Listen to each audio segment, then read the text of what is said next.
कि अखिलेश का ही नहीं है। जैसे मायावती का सुपड़ा साफ हुआ, अब अखिलेश का होएगा। ये संगठन तो चुनाव परिणाम आने के तत्काल बाद ही भंग कर देना चाहिए था, लेकिन समाजवादी पार्टी वन मन वन शो है।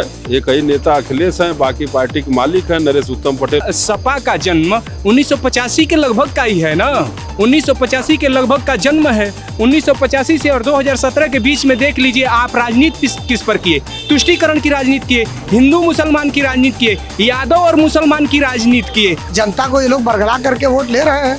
पहले राशन कहते रहे कि हम देंगे देंगे देंगे, और जैसे सरकार बन गई उसके तीसरे दिन एक निर्णय आ गया कैबिनेट से कि अब कोई राशन नहीं मिलेगा। अखिलेश यादव जी बिल्कुल बौखला गए हैं। उनको स्वयं अपने ऊपर विश्वास और भरोसा उठ चुका है। उनकी आत्मविश्वास बिल्कुल डगमगा चुकी है।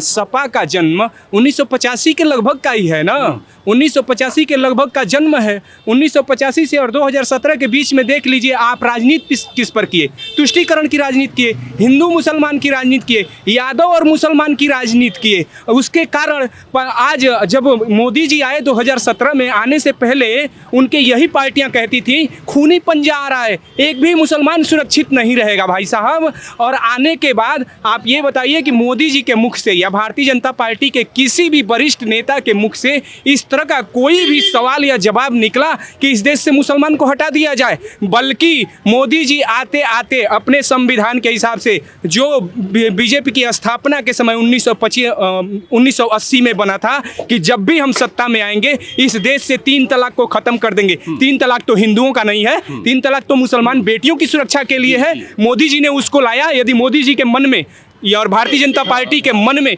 कहीं भी दिक्कत होती मुसलमान से, तो क्या जरूरत है मुसलमान बेटियों की सुरक्षा के लिए? लेकिन यही लोग, सपा और बसपा और कांग्रेस के लोग 3 तलाक के लिए विरोध करते रहे और सीना ठोक के मोदी जी कहे 3 तलाक लाएंगे और उन बेटियों की सुरक्षा करेंगे। जो बेटी भारत ही नहीं दुनिया की सृष्टि है मेरे भाई। इसलिए लोग टूटते जा रहे हैं सपा और बसपा, सपा से, और आज कार्यकर्ता और नेता नहीं मिल रहे हैं, जिसके वजह से ऊहापोह में राजनीति कैसे करें, नेता नहीं मिल रहे हैं, जीतने वाले लोग नहीं मिल रहे हैं। इसलिए समिति को भंग किया गया है कि ज़्यादा से ज़्यादा लोगों को जोड़ा जाए। लेकिन मेरे भाई, लोगों को गुमराह किया जा रहा है और इस तरह की राजनीति अब खत्म हो गई है। अच्छा, क्या लगता है और भी बदलाव की जरूरत है अभी समाजवादी पार्टी में? अब समाजवादी पार्टी समय समय पे हमेशा बदलाव करती रही है, बदलाव होते रहे हैं। ये एक पहिया है, राजनीति का पहिया है। जनता को ये लोग बरगला करके वोट ले रहे हैं।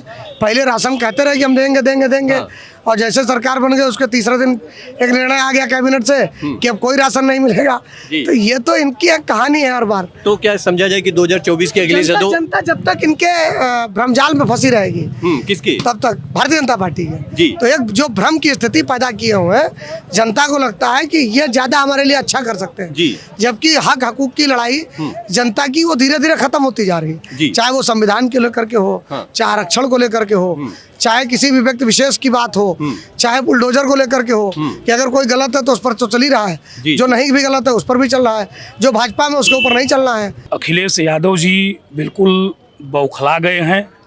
उनको स्वयं अपने ऊपर विश्वास और भरोसा उठ चुका है। उनकी आत्मविश्वास बिल्कुल डगमगा चुकी है। और हमारी भारतीय जनता पार्टी की रीति और नीति का कोई जोड़ नहीं है। वो ये नहीं समझ पा रहे हैं कि हम क्या फैक्टर अपनाएं। वो नकल करना चाहते हैं, लेकिन नकल के लिए अकल चाहिए। और उनको अपने पार्टी के किसी भी, चाहे उनके पार्टी के विधायक हों, सांसद हों, पदाधिकारी हों, संगठन की कोई अच्छी रणनीति उनके पास नहीं है जिससे कि वो आगे 2024 में भी हमसे लड़ाई लड़ पाएं। देखिए, अभी जो पार्टी में है वो भाजपा है। योगी की सरकार ही आगे आएगी और आगे ले जाएगी। बीजेपी ही ले जाएगी, अखिलेश का ही नहीं है। जैसे मायावती का सुपड़ा साफ हुआ, अब अखिलेश का होएगा, ये तय है। अच्छा, चाहे जितना भी भंग करना है, बिल्कुल तय है अखिलेश का सुपड़ा साफ होना। ये दाब होना बिल्कुल खत्म है। अच्छा, उसमें कारण है ना, जैसे जो इसके पहले का चुनाव था, जो 2017 के पहले का चुनाव था, तो यहाँ पे सपा और बसपा लड़ती थी। उनकी सोच, जो आपकी है ना सोच, उनकी सोच, उनका लड़ने का जो तरीका था, धांधली दोनों पार्टी कर रही, जो स्पष्ट था। जैसे कोई वैकेंसी निकली, आज लोग कह रहे हैं बेरोजगारी, पहले बेरोजगारी, जो लोग कह रहे हैं बेरोजगारी आज ना, पहले क्या, पहले सौदा होता, वैकेंसी आई नहीं कि लखनऊ पहुँच गई, वहाँ जितने दलाल थे वो दलाल 3 लाख में लेखपाली का, 5 लाख में यूपीपी का बिल्कुल होता था भैया। हम 3 लाख रुपए देके खुद फंसे सपा सरकार में। नेता लोग किसी रोजगार पर नहीं बोलते हैं, अपनी कुर्सी के लिए खाली लड़ाई लड़ रहे हैं, बेरोजगारी पर नहीं बोलेंगे। ये अखिलेश यादव जी की सबसे बड़ी कार्यकारिणी इसलिए भंग करनी पड़ी है कि उनका प्रदेश से लेकर के और जिला तक तो संगठन है, बूथ और विधानसभा में कहीं संगठन नहीं है। और जितने उनके संगठन में पदाधिकारी हैं उनके पास एक वोट नहीं है, न उनका कोई जनाधार है। केवल जय भैया जय अखिलेश वाले हैं, जवानी कुर्बान वाले हैं और सब युवा हैं। न उनके पास अनुशासन है, न उनके पास कोई कैडर है, न उनके पास कोई विचारधारा है, न कोई उनके पास कोई सोच है, न कोई आइडियोलॉजी है। तो इसलिए ये संगठन तो चुनाव परिणाम आने के तत्काल बाद ही भंग कर देना चाहिए था। लेकिन समाजवादी पार्टी वन शो है। एक ही नेता अखिलेश हैं, बाकी पार्टी के मालिक हैं, नरेश उत्तम पटेल प्रदेश अध्यक्ष हैं, बाकी सब वहाँ कार्यकर्ता हैं।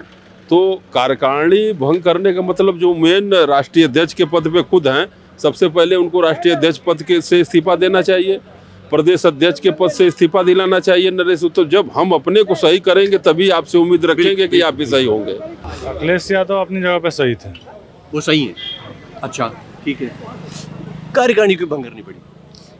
अब उनकी जो भी परेशानी अपनी तरफ से किए हैं, लेकिन हमारे सही किया, गलत सही किए हैं, हमारे तरफ से वो सही है। सही किया है आपके हिसाब से भाई? जब जो है सब सही है, जनता जो बता रही है सब सही बता रही है। अच्छा, आम जनता के बीच में था और वजह जानने की मैं कोशिश कर रहा था कि अखिलेश यादव को कार्यकारिणी भंग करनी पड़ी तो आखिर क्यों? जनता ने बड़ी बेबाकी से जवाब दिया। आप क्या कहते हैं अपनी राय मुझे जरूर दीजिएगा। मिलते हैं नई जगह पे नए मुद्दे के साथ। बने रहे हमारे साथ, देखते रहे भारत एक सोच, क्योंकि भारत एक मुल्क ही नहीं है बल्कि एक सोच है और आज हर भारतीय को सोचने की जरूरत है। कैमरा पर्सन रोहित के साथ मोहित, लखनऊ।